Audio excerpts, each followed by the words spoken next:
Hello there, and welcome to another program of Health Matters. I'm Nazim Hussain, glad that you can be with us. Recently, we observed in Guyana and around the world a World Blood Donor Day, and I'm happy this our program today. We've got Dr. Pedro Lewis. He's the director of the National Blood Transfusion Services. They are located in the Georgetown, the compound of the Georgetown Public Hospital, but they are extended into other regions. We'll find out more about where they're located elsewhere. Doctor, welcome to our program. Thank you. No doubt, we're talking off camera. It's always busy with blood transfusion. Tell us, for those who are new to it, young people, what is the work of the National Blood Transfusion Services? So the National Blood Transfusion Service, a lot of persons know it as the blood bank. And of course, we're responsible of promotion, recruitment, screening of blood, processing of those blood, and then we finally distribute it to all the hospital or health facilities that require, blood transfusion for their patients. So we are not only, situated in Georgetown like times before. We have collection that is being done in Region 2, Region 3, of course at Region 4. And we have collection site in Region 6 also, in Region 9 and Region 10. So let's pick a specific area in Region 2. That was going to be where? At Sodi Public Hospital. Region 3. Region 3 at the West Demerara Regional Hospital. Of course, we Region 4 at the Georgetown Public Hospital, Lamar East Street. We advise persons to use the Lamar entrance. Region 6, New Amsterdam Regional Hospital. Region 9, Lethem Regional Hospital. And we at Linden Hospital Complex in Region 10. So you could go in and donate in these areas, but in addition to donate on site, for those persons who are part of organization, the church, the masjid, and so on, government, non-governmental organization, you could invite us and we come to you, right? The team will be there based on your timings. We work according to your timings. And I must say, it doesn't cost you anything. So you don't have to go into these sites. We know persons are busy. Most of the time they have, time on holidays, time on weekends. We are available to do that. So I was going to ask, you're open on holidays and weekends? We open every day at the blood bank. And is there a specific timings? So we work as it related to on-site donation. In Region 4, this is the Georgetown Public Hospital compound. We open from 8 to 6 on weekdays, 9 to 3 weekends. But when you're going to do like external collection or you need a blood drive, you work according to your time, right? In the region, on site, we open from 8 to 4 on weekdays, and they work on blood collection on the weekends. They don't open on Saturdays. But if you have blood drive, we could facilitate you on any day. Okay. So let's say everything is normal. What will be the process for somebody who wants to go? What is expected? So they go into the door there at one of those sites. What happens? So you go into the door of one of those sites. It doesn't take you, hours. In 15 minutes, we could deal with you. So basically, when you enter, we register you, right? After registration, we do a mini health check. We screen you, right? If everything is okay with the screening, you go straight to extraction, which takes about 7-8 minutes, and you out the door, right? Of course, you will get a refreshment, and based on how you feel afterwards, you could relax, at the site. But most persons, they take like a 5 minutes, a 3-5 minutes relaxation, and then they're out on their business. We advise you not to do anything strenuous after that.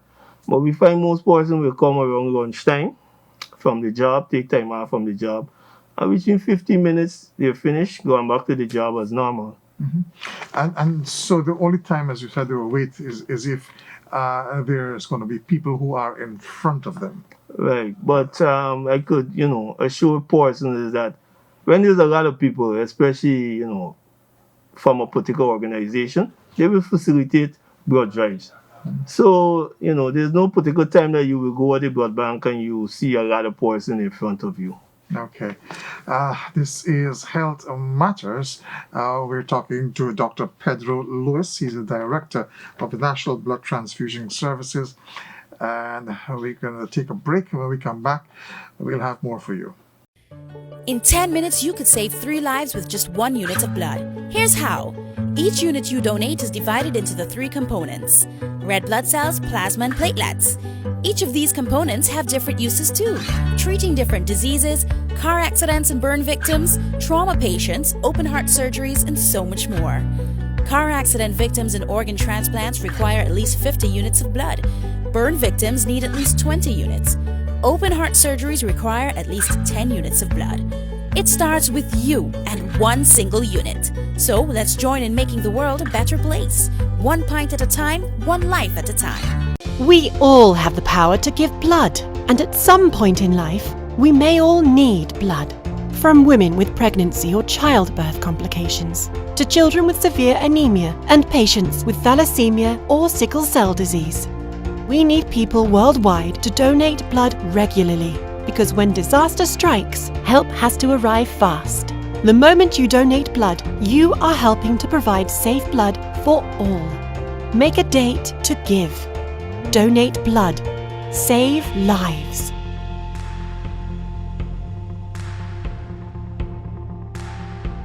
Welcome back to our program. Dr. Lewis, it's always there. You're always hearing it in the media, and now there's social media. We can see a lot of religious and other non-governmental organizations are, doing blood drives. And you might have people wanting to donate. Who can and who may not, or who's not eligible? So who can? Is there an age range we're looking at? Is there a cutoff, or who can give? Okay, great question. I think this is interesting, and this is a particular question everybody may ask. I could tell you we have like over 450 governmental and non-governmental organizations across Guyana that we partner with. We're very grateful for that. We have over 15,000 donors out there. Some that comes regular, some that don't come regular. But most persons, even if you ask, from various schools, for example, from the Marian Academy, those children could tell you, in details who could donate and who can't donate. We go out and we do sensitization. So it's basic. We take from 16 years to 65 years. But if you're going to donate and you're 16, you need parental consent. From 17 upwards, you could, come in and donate. But if you're 16, which happens most times when we visited school and so on, you will need parental consent to donate. You could donate up to 65, but it doesn't mean that you could, you have to stop at age 65. So to continue, you may need, advice from your doctor to continue. As long as you have a clean bill of health, you could continue to donate. Person donate up to 80, 83 years old. For me, what I will say, if something doesn't affect you, you don't stop. Sometimes that is a particular thing that maintain that balance as it relates to your health. So, you consult with your doctor as long as he said, you could continue. There's no problem with that. Your weight, 50 kg over or 110 pounds and over. Your hemoglobin level, of course, must be 12.5 and over. This grams per deciliter. There are other personal questions that we ask as it relates to your health, because you got to remember that the screening process is the most important aspect in blood banking. We know every infection, every disease got a particular window period. So what is important in the blood bank or blood banking basically is to defer person with risk factors, ear piercing, tattoos, um, based on your sexual partners and so on. We will defer you. We're not saying that you have a particular illness. There's not our business. Most persons said, we try to get personal and what's not. But the important thing here is risk factors. So when we defer you, um, we're not deferring you because we say you have a particular infection. We defer you so that you could pass a particular window period, and then you could come back and donate. Right? Might give you 12 months. It might give you 6 weeks. 6 months, and it's based on various risk factors, surgery, like I explained before, tattoo, ear piercing, um, you know, various things we may defer you for. So it depends. It's an individual based questionnaire, and we ask you these questions and we defer you based on your answers. Someone who is known as taking medication, let's say for diabetes 1 or 2, what's the position with those persons? So with diabetes, you as long as you're taking medication, that's tablet. But as long as you taking insulin, of course you're using a needle. Everybody different. We can't say if you're using a clean needle or not. So we defer you for that. Right? Hypertension, the same thing. If you're using medication, you could donate. As long as you're using medication for hypertension, you could donate.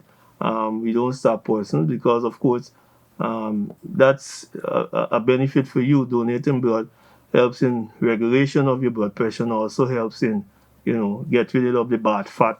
You may know it as cholesterol, triglyceride, and so on. So in some way, donating blood is a good way of keeping yourself healthy. Of course, it's beneficial to you, especially person who suffer from high cholesterol. You get rid of the bad fat, and it also regenerate new cells. You get rid of all the old cells. A lot of persons say they get a very good night rest. Is the reason if you ask questions of person, why you come back, why you keep coming and doing it, but they will tell you, after 2 months the body talk to them and tell them, look, it's time for me to go to the blood bank. Sometimes some people tell you, I don't have to look at my card. The body just tells me, I need to get rid of some cells, and they said they feel much better afterwards. They sleep well in the nights and so on. So, what are some of the main diseases that has been screened once the blood is collected? Once everybody's passed and they're not deferred, what's the next stage? Okay, so of course we do testing for infectious markers like HIV, hepatitis C, B, Chagas, HTLV, malaria, filaria, and this is important too because there are a lot of persons, may have these infections walking around and they don't know until they probably donate at the blood bank. And if persons have been reading on these infections, you would realize that now Ministry of Health have taken up the policy of treating persons, especially for hepatitis C. If they contract hepatitis C, there's treatment here in Guyana very soon for hepatitis C. The minister announced that. And I think this is great because, we have so many persons, tested for hepatitis C. And there's nothing that you could do, to assist them. And now the ministry, could actually treat you and cure you with the treatment for hepatitis C. And I think that too, by itself, is one of the advantages of donating blood. Is that screening for hepatitis C, you cannot get regular screening anywhere else other than the blood bank, right? And you come in and donate, and knowing that, that you're safe, you're healthy, it's just a means of, giving you that confidence out there, as you go about doing your work your daily work and so on. So if you be tested positive, there's treatment out there. And are the donor notified that? Of course, Yeah. they are notified. They are notified as long as we confirm. And if you look at the question, if you look at our questionnaire, there's something that they sign on to, right? As long as you're positive, you're being notified. But now when I notify you, I could say that there's treatment for you. It's not that I notify you and you said, you cannot really tell people, give them a definite answer as it relates to the infection. But now I could say, look, there's treatment and you could get treatment.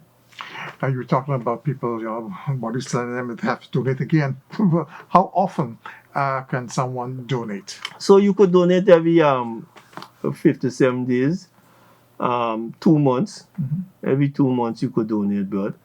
I think it's a reasonable time, and I must say is that 78% of our donors are donors that actually come to the blood bank, at least 3 times a year to donate, which is one of the best retention rate in the world, right? We're getting a lot of traction as it relates to that. Person want to know what really the blood bank does. And of course, we usually tell them we practice, voluntary blood donation. And it's all about the people out there in Guyana, like I said, people just want to help. So at the end of the day, so even though you're doing collections within specific region, the blood is available in all regions of Guyana. Of course.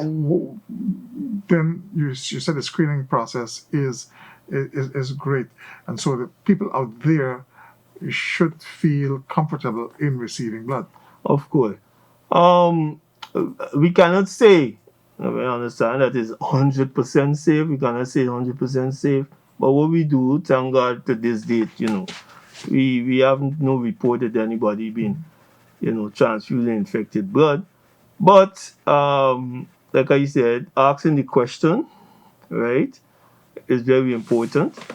And, of course, screening to, come second as it relates to the importance, because, like I said, every infection have a window period. You can know when a person, even if you're doing DNA testing, if a person contracted a particular virus within a period of time that no particular test cannot pick it up, that's difficult, right? But of course, asking the question, that's why it's very important when person is taking a transfusion, this particular thing must be explained to the particular patient as it relates to transfusion, right? And of course, signing a consent form is also important, right? There is a risk, there is a slight risk, but of course, you make sure that you follow protocols and you follow standard operating procedures as it relates to collection. It's very interesting, Dr. Pedro. We will take another break, and when we come back, we wrap up our chat with Dr. Pedro Lewis. He's the director of the National Blood Transfusion Services. This is the story of one drop of blood.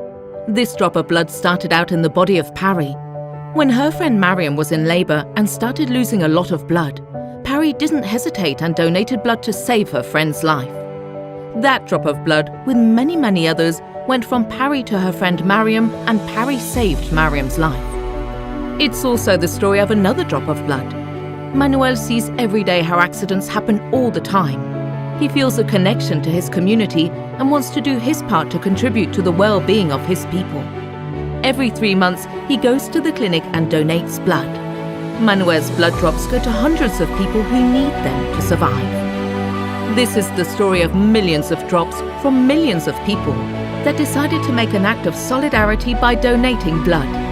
Everywhere in the world, blood from millions of people who donate blood to their community are saving lives every day, providing a precious safeguard for patients and communities. Blood donation is an act of solidarity. Join the effort. save lives. Welcome back to our program. Dr. Lewis, we are still in the COVID, a lot of gynaes are still observing COVID guidelines, COVID-19 guidelines. COVID, we're still seeing persons infected.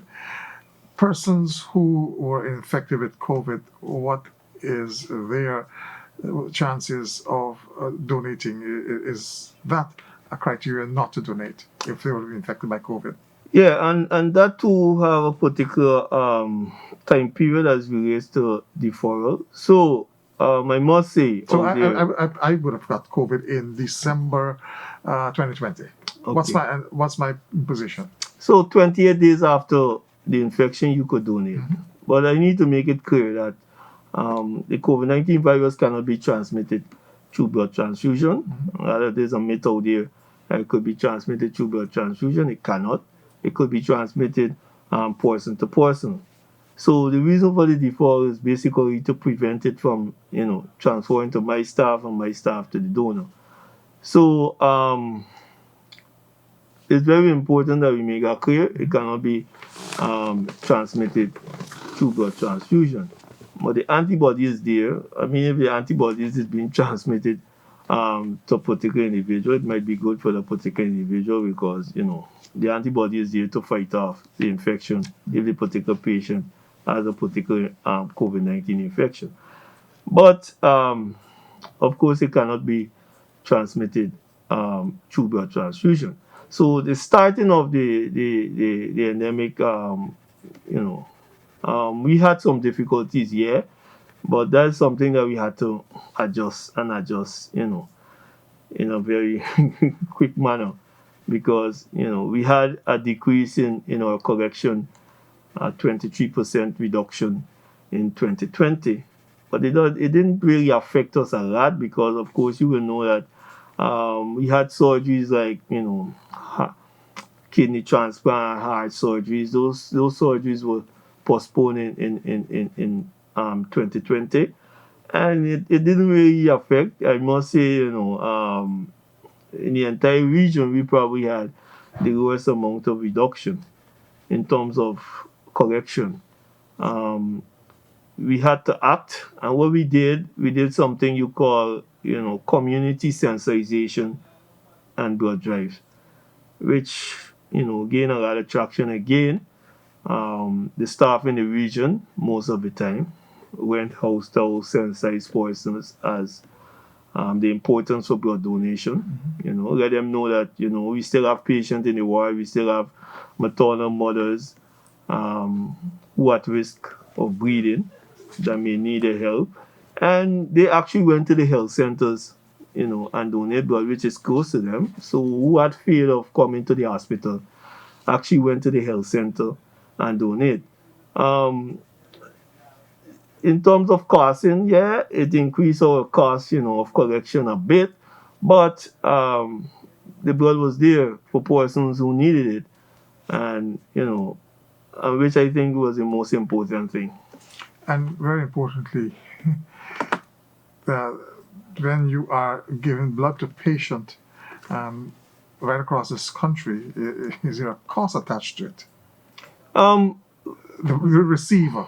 So in terms of the ministry policy, basically, if you go to any regional hospital, any public facilities, there's no cost attached as it relates to blood transfusion. I cannot say as it relates to private institution, but what I could say is that blood is being collected voluntarily and is being given freely across public entities.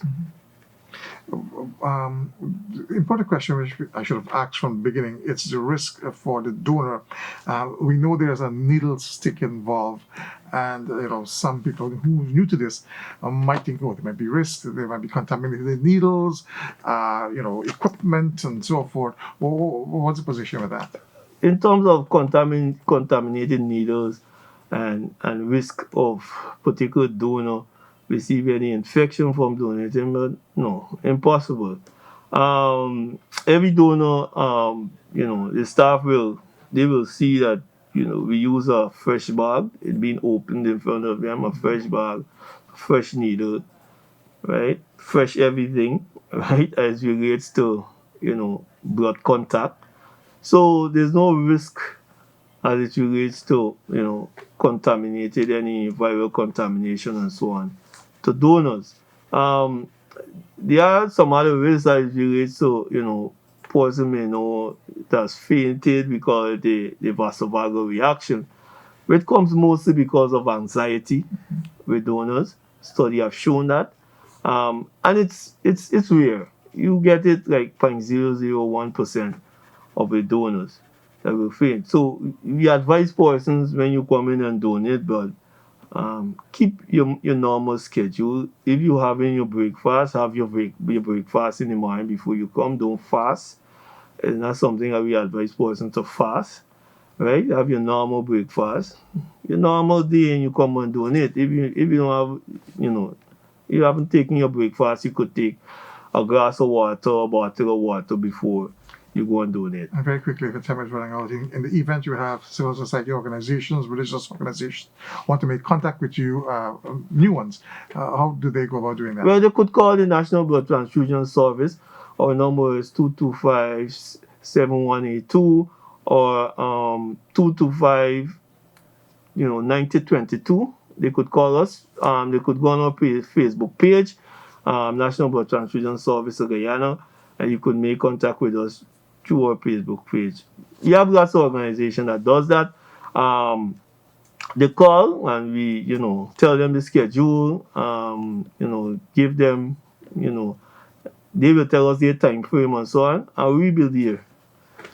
Dr. Pedro Lewis, Director of the National Blood Transfusion Services, on our program of Health Matters. Thank you very much for coming. We will see you next time. Until that time, stay safe.